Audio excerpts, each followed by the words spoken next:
Good morning students. आज हम cities का चैप्टर सेकेंड लहासा की ओर पढ़ेंगे, जिसके लेखक राहुल सांस्कृत्यायन जी हैं। इनका जो जन्म है बेटा वो 1893 ईस्वी में उनके ननिहाल के गांव पंदहा जिला आजमगढ़ में उत्तर प्रदेश में हुआ था। इनका जो पैतृक गांव था वो कैनेला था बेटा। ननिहाल होता है बेटा नाना के घर, अर्थात जो इनका जन्म है उनके नाना के घर हुआ था, जो गांव पंदहा जिला आजमगढ़ उत्तर प्रदेश में है। और इनका जो पैतृक गांव था, पिता का जो गांव था वो कनीला था। इनके बचपन का नाम केदार पांडे था। इन्होंने जो शिक्षा है वो काशी, आगरा और लाहौर से प्राप्त की थी। 1930 ईस्वी में जब इन्होंने बौद्ध धर्म को ग्रहण कर लिया तो इनका नाम राहुल सांस्कृत्यायन हो गया। राहुल जी को अनेक भाषाओं का ज्ञान था। पाली, प्राकृत, अपभ्रंश, तिब्बती, चीनी, जापानी, रूसी अनेक भाषाओं के जानकार थे, इसलिए इन्हें महापंडित भी कहा जाता था। 1993 ईस्वी में इनका देहांत हो गया। राहुल जी ने अपने जो साहित्य में उपन्यास, कहानी, आत्मकथा, यात्रा वृत्तांत, जीवनी, आलोचना, शोध आदि जो विधाओं में साहित्य का सृजन किया है, अर्थात अपने साहित्य में रचनाएं की हैं। इन्होंने अनेक रचनाओं का, अनेक ग्रंथों का हिंदी में अनुवाद भी किया है, जो कि ये आपके सामने दी हुई हैं। मेरी जीवन यात्रा, दर्शन जिग्दर्शन, 22वीं सदी, वोल्गा से गंगा, भागो नदी, दुनिया को बदलो, दिमागी गुलामी, घुमक्कड़ शास्त्र जो है वो इनकी एक प्रसिद्ध रचना थी बेटा। और इन्होंने अपने साहित्य में दर्शन, राजनीति, धर्म, इतिहास, विज्ञान आदि विषयों पर भी पुस्तकें लिखी हैं, जिनकी संख्या 150 है बेटा। इसके बाद जो राहुल जी का घुमक्कड़ी शास्त्र है बेटा, ये सबसे अन्यतम है, अधिक प्रिय रहा है दर्शकों पाठकों में। इन्होंने अपने शास्त्र में जो आप जो इस चैप्टर पढ़ेंगे बेटा लहासा की ओर, ये भी एक यात्रा वृत्तांत है बेटा। तो इनकी यात्रा वृत्तांत से मनोरंजन, ज्ञानवर्धक हैं। और जो अज्ञात स्थल जिस पे हम गए नहीं हैं कभी, जहाँ हमारा कभी जाना नहीं हुआ है, उसके बारे में भी हमें जानकारी मिलती है। वहाँ की भाषा, संस्कृति, वहाँ की भौगोलिक स्थिति, आर्थिक स्थिति, सामाजिक स्थिति का सुंदर चित्रण भी देखने को इनके यात्रा वृत्तांतों में मिलता है। तो नेक्स्ट हम पढ़ते हैं लहासा की ओर, आपका जो चैप्टर है गद्य खंड में सेकेंड। लहासा की ओर जो पाठ है बेटा, ये लेखक राहुल सांस्कृत्यायन जी द्वारा रचित है। जब लेखक अपनी पहली तिब्बत यात्रा के लिए गए थे, कब गए थे? 1929 से 30 के बीच में गए थे। ये 1929 से 30 के बीच में नेपाल के रास्ते से गए थे, क्योंकि उस समय नेपाल का रास्ता ही था जिससे तिब्बत में प्रवेश किया जा सकता था। वहीं से नेपाल की नहीं, हिंदुस्तान की भी सभी चीज़ें जो है तिब्बत में जाया करती थी। इसलिए एक व्यापारिक रास्ता भी था और एक सैनिक रास्ता भी था। इसी रास्ते से उस समय भारतीय तिब्बत में यात्रा, क्योंकि उस समय 1929 और 30 में जो भारतीय हैं वो तिब्बत में यात्रा नहीं कर सकते थे, इसलिए लेखक ने भिखमंगे के वेश में यात्रा की थी। भिखमंगे होता है भिखारी के वेश में यात्रा की। और इन्होंने तिब्बत की राजधानी लहासा की ओर जाने के वाले दुर्गम स्थानों का वर्णन किया है। किसमें किया है? अपने यात्रा वृत्तांत में। जो ये चैप्टर है आपका बेटा लहासा की ओर, ये एक यात्रा वृत्तांत है जो साहित्य विधा में कई बार आपसे पूछ लिया जाता है, जो ये पाठ है साहित्य विधा में किसके अंतर्गत आता है? तो ये यात्रा वृत्तांत के अंतर्गत आता है, क्योंकि इस पाठ में लेखक ने अपनी यात्रा का विवरण दिया है, वर्णन किया है।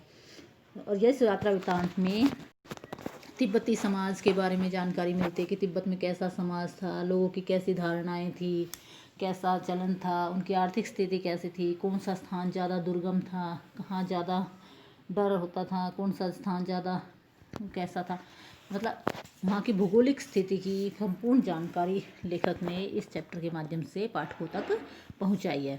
तो जो लेखक होता है वो भिखारी के वेश में तिब्बत में जाता है यात्रा करने के लिए।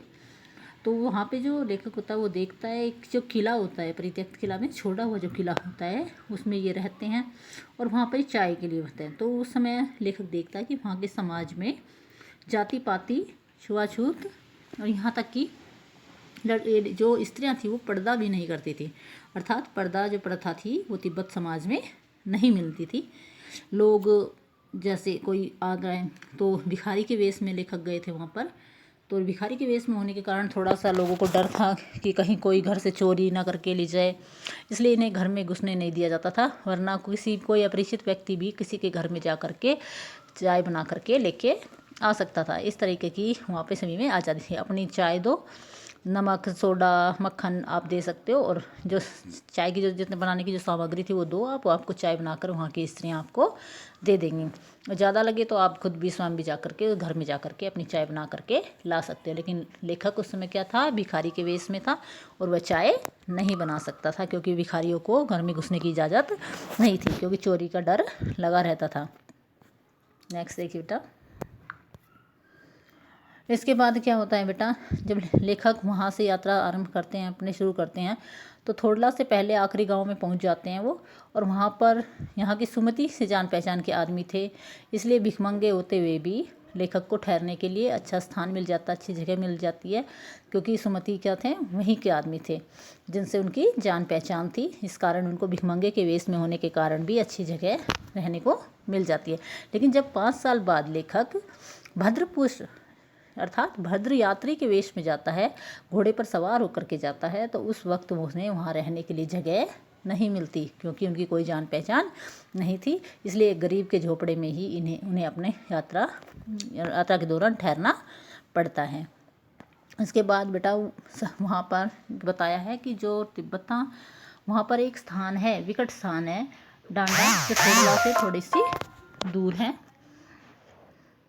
थोड़ला पार करना होता था डांडा। जो डांडा स्थान है जिसमें तिब्बत में जिक्र किया गया है, ये स्थान बड़ा दुर्गम स्थान था, विकट स्थान था, क्योंकि यहाँ पर खतरा बना रहता था, क्योंकि ये 16-17 हज़ार फीट की ऊंचाई पर था।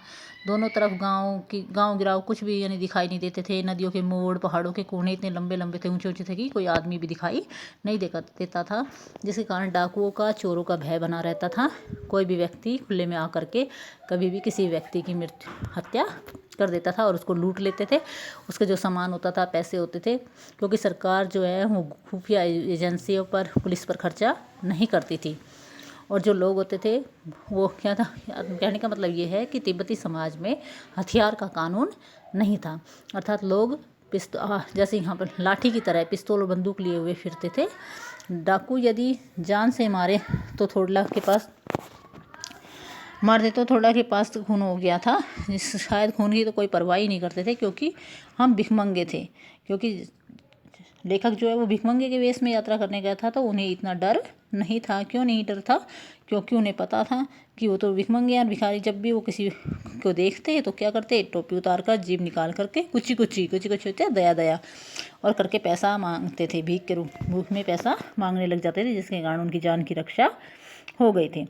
अब जब लेखक था उनके पास सामान काफ़ी था, ठीक है, अब चल नहीं पा रहे थे, तो उन्होंने क्या किया, क्योंकि जो अगला पड़ाव था जहाँ पे वो ठहर सकते थे वो 16-17 मील दूर था, तो इसलिए लेखक क्या करते हैं, सुमति और लेखक लंगोर के लिए 2 घोड़े किराए पर ले लेते हैं और सामान लाद करके चल देते हैं वहाँ से।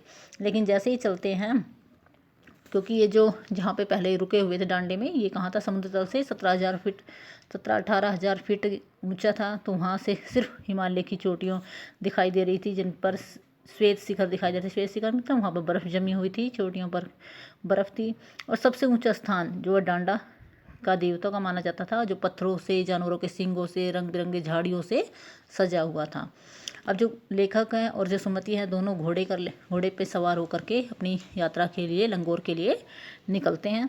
लेकिन जो लेखक का घोड़ा होता है वो पीछे रह जाता है, और जहाँ से 2 रास्ते वो निकलते हैं, वहाँ पर जा कर के जो लेखक है गलत रास्ते से निकल जाता है। लेकिन कुछ दूर जाने पर, 1.5-2 मील जाने पर उसे पता चलता है कि वह गलत रास्ते पर आ गया है। वह दोबारा जाता है और लंगोर के लिए दाहिने रास्ते से जा कर के दोबारा जाता है। इतने लेखक सुमति वहाँ पहुँच करके उसका इंतज़ार करता है और काफ़ी उस पर गुस्सा करता है, लेकिन वह उसे विनम्र भाव से उसे समझा देता है कि उसके जो घोड़ा है वो सुस्त था, जिसके कारण, और वह रास्ता भूल गया था, जिसके कारण उसको यात्रा में देर हो गई। अब क्या थे, जो सुमति के काफ़ी यजमान यहाँ पर रहते थे लंगोर में, इसलिए उन्हें वहाँ भी अच्छी जगह मिल गई ठहरने के लिए। उसके बाद लेखक ने, जो यजमान थे लेखक के, उनके वहाँ चाय पी, सत्तू खाया। सत्तू होता है चावल के आटे का बना हुआ पदार्थ, ठीक है, वो गरम गरम सत्तू, तो चावल का थुकप्पा होता है, चावल के आटे का जो भोजन होता है। अब जो लेखक है वो तिंगरी के मैदान में पहुंच जाते हैं। वहाँ पर इन्हें एक छोटी सी पहाड़ी दिखाई देती है जिसका नाम होता है तिंगरी समाधि गिरी। ठीक है, इस पहाड़ी पर पहुंच जाते हैं। सुमति यहाँ इसके आसपास जो गांव थे वहाँ पर यजमान थे, तो लेखक भी वहीं पर ठहर जाता है। और लेखक अपने यजमानों के यहाँ जाना चाहता है, इसलिए धूप ज़्यादा हो जाती है और वह वहीं रुकना चाहता है। 10-11 बजे वो धूप में तेज़ धूप में चलते हैं, कड़ी धूप मालूम होती है, फिर उससे ढाक लेते हैं मस जो गर्मी ख़त्म हो जाए। 2 बजे सूरज की ओर मुँह करके ललाट धूप में जल रहा होता है, उनका ललाट होता है, माथा धूप में जल रहा होता है। पीछे पीछे का जो कंधा होता है वो पीछे का जो कंधा है वो बर्फ़ हो रहा था। हमने पीठ पर अपनी अपनी बर्फ़ हो रहा था, मतलब काफ़ी ठंडा हो गया था। किस कारण से? क्योंकि उस पर सामान लादा हुआ था, पसीने के कारण वो चीज़ें पसीना आकर के वहाँ क्या हो रही थी, ठंडक हो रही थी। और आगे से क्या हो रहा था, ललाट धूप में तप रहा था। जो सुमति है वो अपने परिचित तिंगरी में यजमानों से मिलना चाहते थे, इसलिए आदमी से मिलने का बहाना करके वो सेकर विहार में चले जाते कि मैं कुछ देर अपने यहाँ जा कर के कुछ यजमानों से मिलाता हूँ। तो वहाँ पर जो जागीरदार जो होते हैं वही मालिक होते हैं ज़मीनों के। छोटे छोटे हिस्सों में ज़्यादा मठ बने हुए थे।